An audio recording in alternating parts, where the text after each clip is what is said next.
ನಮಸ್ಕಾರ. ಸುವರ್ಣ ನ್ಯೂಸ್ನ ಈ ವಿಶೇಷ ಕಾರ್ಯಕ್ರಮಕ್ಕೆ ತಮಗೆಲ್ಲ ಆಧಾರದ ಸ್ವಾಗತ. ನಾನು ರಂಗನಾಥ್ ಭಾರದ್ವಾಜ್. ನ್ಯಾಯಾಧೀಕರಣದ ತೀರ್ಪು ಯಾವಾಗ ಬಂತು, ದೇವೇಗೌಡರು ಮಾತು ಹೇಳಿದ್ರು, ನ್ಯಾಯಾಧೀಕರಣದ ತೀರ್ಪು ಏನಾದರೂ ಬಂತು ಅಂತಂತಂದರೆ ಅದು ಕರ್ನಾಟಕದ ಪಾಲಿಗೆ ಮರಣ ಶಾಸನ ಅಂತ. ಈಗಾಗಲೇ ಆ ಶಾಸನವನ್ನು ಬರೆದಾಗಿದೆ. ಇಂಥ ಸಂದರ್ಭದಲ್ಲಿ ಗೌಡರ ನಿಲುವೇನು, ಅವರ ಮುಂದಿನ ಹೆಜ್ಜೆ ಏನು, ಅವರ ಹೋರಾಟಗಳೇನು, ಇದಕ್ಕೆ ಸಂಬಂಧಪಟ್ಟಂತೆ ಈಗಿನ ವಿಶೇಷ ಕಾರ್ಯಕ್ರಮ ಅದು ದೇವೇಗೌಡರ ಸಂಕಲ್ಪ.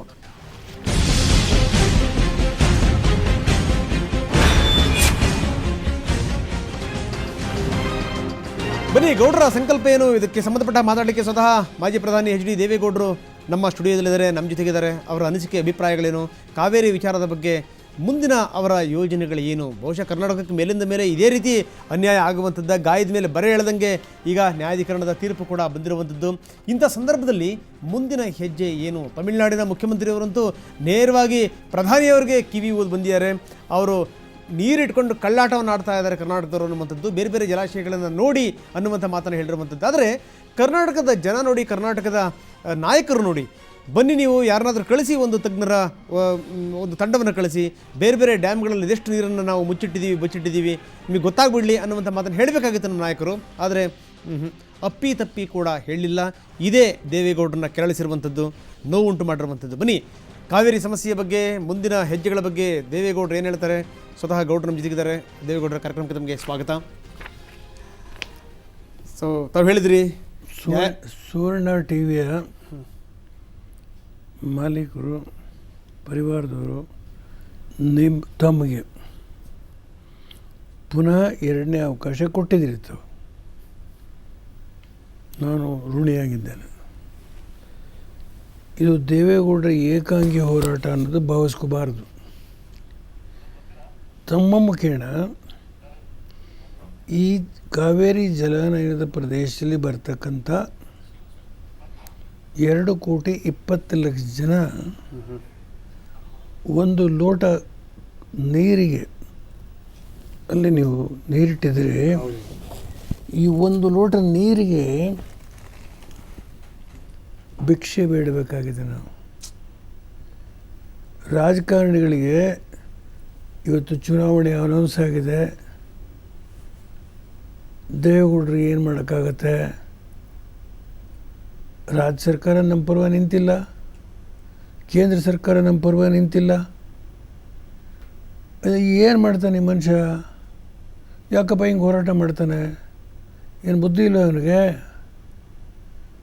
ಇದು ಕೆಲವರು ಯಾರೋ ಮೊಸಳೆ ಕಣ್ಣೀರು ಹಾಕ್ಬಿಟ್ರೆ ನೀರು ಸಿಕ್ಬಿಡುತ್ತಾ? ನನ್ನ ಕಣ್ಣಲ್ಲಿ ನೀರು ಬರೋದು ಮೊಸಳೆ ಕಣ್ಣೀರೋ, ನನ್ನ ಮನಸ್ಸಿನ ನೋವಿಂದ ಹೊರಗೊಂಬರ್ತಕ್ಕಂಥ ಕಣ್ಣೀರೋ?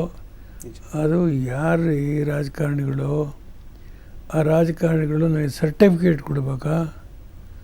ಇವರೆಲ್ಲಿದ್ದರು, ಏನಾದರೂ, ಹೇಗಾದರೂ ಅನ್ನೋದನ್ನು ನಾನು ಹೇಳಲಿಕ್ಕೆ ಹೋಗಬಾರ್ದು. ಅದು ನನ್ನ ವ್ಯಕ್ತಿತ್ವಕ್ಕೆ ನನಗೆ ಕುಂದು ತಂದು ಕಳ್ತಾನೆ. ಇಂಥ ರಾಜಕಾರಣಿಗಳು ಇದ್ದಾರೆ ಕರ್ನಾಟಕದಲ್ಲಿ, ಸ್ವೇಚ್ಛೆಯಿಂದ ಮಾತಾಡೋರು ಇದ್ದಾರೆ. ದೇವೇಗೌಡರು ಆಕಸ್ಮಿಕವಾಗಿ ಒಬ್ಬ ರೈತನ ಮನೆ ಹುಟ್ಟಿ ಹಂತವಾಗಿ ಹೋಗಿದ್ದೇನೆ. ಒಬ್ಬ ಸಾಮಾನ್ಯ ರೈತನ ಮಗ, ದೊಡ್ಡ ಶ್ರೀಮಂತನ ಮಗ ಅಲ್ಲ. ಆದರೆ ಈ 80ನೇ ವಯಸ್ಸಿನಲ್ಲಿ ಇಂಥ ಒಂದು ಘೋರವಾದ ಅನ್ಯಾಯ ಏನಾಗಿದೆಯೋ, ಈ ರಾಜ್ಯದ 6 ಕೋಟಿ ಜನತೆ ಮುಂದೆ ಹೇಳ್ಕೊಳ್ತಾನೆ. ಆದರೆ ನೇರವಾಗಿ ಇವತ್ತು ಕಾವೇರಿಯ ಜಲಾನಯನದ ಪ್ರದೇಶದಲ್ಲಿರ್ತಕ್ಕಂಥ 2,20,00,000 ಜನ, ಈ ಜನಗಳ ಮುಂದಿನ ಸ್ಥಿತಿ ಏನು? ನಾನು ಬದುಕಿರ್ತೇನೆ, ವಿಶ್ವಾಸ ಇದೆ ನನಗೆ. ದೇವೇಗೌಡರು ಹೋದರು ಅಂತ ಯಾರು ತಿಳ್ಕೊಬೇಕಾಗಿಲ್ಲ, ವಿಶ್ವಾಸ ಇದೆ, ಬದುಕಿರ್ತೇನೆ. ಯಾಕೆ ಬದುಕಿರ್ತೇನೆ? ಮತ್ತೇನೋ ಅಲ್ಲಿ ಹೋಗಿ ದೆಹಲಿಯಲ್ಲಿ ಏನೋ ಆಗಬೇಕು, ಇಲ್ಲಿ ಕರ್ನಾಟಕದಲ್ಲಿ ಏನು ರಾಜಕೀಯ ಲಾಭ ತಗೋಬೇಕು, ಆ ಪ್ರಶ್ನೆ ನನ್ನ ಮುಂದಿಲ್ಲ ಈಗ. ಆದರೆ ಇವತ್ತು ಒಂದು ರಾಜ್ಯ ಸರ್ಕಾರ ಈ ನೋವನ್ನು ಅರ್ಥ ಮಾಡಿಕೊಂಡು ಜನತೆಯ ಪರವಾಗಿ ನಿಲ್ಲಿಲ್ಲ. 2004 ಒಂದು ಸಮ್ಮಿಶ್ರ ಸರ್ಕಾರ ಇತ್ತು, ಅವರೂ ದ್ರೋಹ ಮಾಡಿದರು. ಪಕ್ಷ ಕಟ್ಕೊಂಡೇನ್ರಿ, ಜನಕ್ಕೆ ಗೊತ್ತಾಗಿದೆ ಆಗಲೇ. ಮಾಧ್ಯಮದ ಪುಣ್ಯಾತ್ಮರು ಕೆಲವರು, ಅದರಲ್ಲೂ ಕನ್ನಡಪ್ರಭನೇ ವಿಶೇಷ ಇಂಟ್ರ್ಯೂ ಮಾಡಿಸಿದರು. ನನ್ನ ನೋವನ್ನು ಅರ್ಥ ಮಾಡಿಕೊಂಡಿದ್ದು ಕನ್ನಡಪ್ರಭದಲ್ಲಿ ಮಾಡಿದ್ರು. ಬೇರೆಯವರಿಗೆ ಜಾಹೀರಾತು ಅದೆಲ್ಲ ಪ್ರಶ್ನೆ ಬೇಡ ಇದು. ಅದರಿಂದ ಇವತ್ತು ನಾನು ಏಕಾಂಗಿ ಆಗಲ್ಲ ಹೋರಾಟ ಮಾಡ್ತಿರೋದು. ನಮ್ಮ ಜನ ಒಂದು ಸಾರಿ ಸಿಡಿದ್ರೆ ಅವ್ರನ್ನ ವಿಕೋಪಕ್ಕೆ ತಗೊಂಡು ಹೋಗೋದಕ್ಕೆ ನನಗೆ ಇಷ್ಟ ಇಲ್ಲ. ಏಕೆಂದರೆ ಕಾನೂನಿನ ಚೌಕಟ್ಟಲ್ಲೇ ಹೋರಾಟ ಮಾಡಬೇಕು. ಈ ರಾಷ್ಟ್ರದಲ್ಲಿ ನಾವು ಕಾನೂನಿಗೆ ಗೌರವ ಕೊಡಲ್ಲ ಅಂತಾರೆ. ನಾವು ನ್ಯಾಯ ಪಂಚಾಯಿತಿಯ ತೀರ್ಪಿಗೆ ಗೌರವ ಕೊಡೋದಿಲ್ಲ ಅಂತ ಹೇಳ್ತಾರೆ. ಸುಳ್ಳನ್ನು ಪದೇ ಪದೇ ಪದೇ ಹೇಳಿ ಹೇಳಿ ಹೇಳಿ ಈ ದೇಶದ 120 ಕೋಟಿ ಜನ ನಂಬಿಡ್ತಾರೆ. ಓಕೆ, ಯಾವುದು ಸುಳ್ಳೋದು? ಯಾಕೆ ಮಾತು ಹೇಳ್ತೀನಿ ಅಂದರೆ, ಪಾರ್ಲಿಮೆಂಟಲ್ಲಿ 8ನೇ ತಾರೀಕು ನಂಗೆ ಜ್ಞಾಪಕ ಇದೆ, ತುಂಬ ನೋವಿಂದ ಮಾತಾಡಿದೆ. ಹೌದು. ಆಗ 2 ನಿದರ್ಶನ ಕೋಟ್ ಮಾಡಿದೆ ನಾನು. 1990-91ರಲ್ಲಿ ಅಂದಿನ ಸರ್ಕಾರ, ದೇವಗಂತ ಬಂಗಾರಪ್ಪನವರು, ಅವರು ಒಂದು ದೊಡ್ಡ ಹೆಜ್ಜೆ ಇಡಲಿಕ್ಕೆ ಹೋದರು. ಈ ನದಿಗಳ ಎಲ್ಲ ನೀರನ್ನು ನನ್ನ ಹತೋಟಿ ಇಟ್ಕೊಳ್ಳೋದಕ್ಕೆ ಅಂತ ಒಂದು ಆರ್ಡಿನೆನ್ಸ್ ತಂದರು.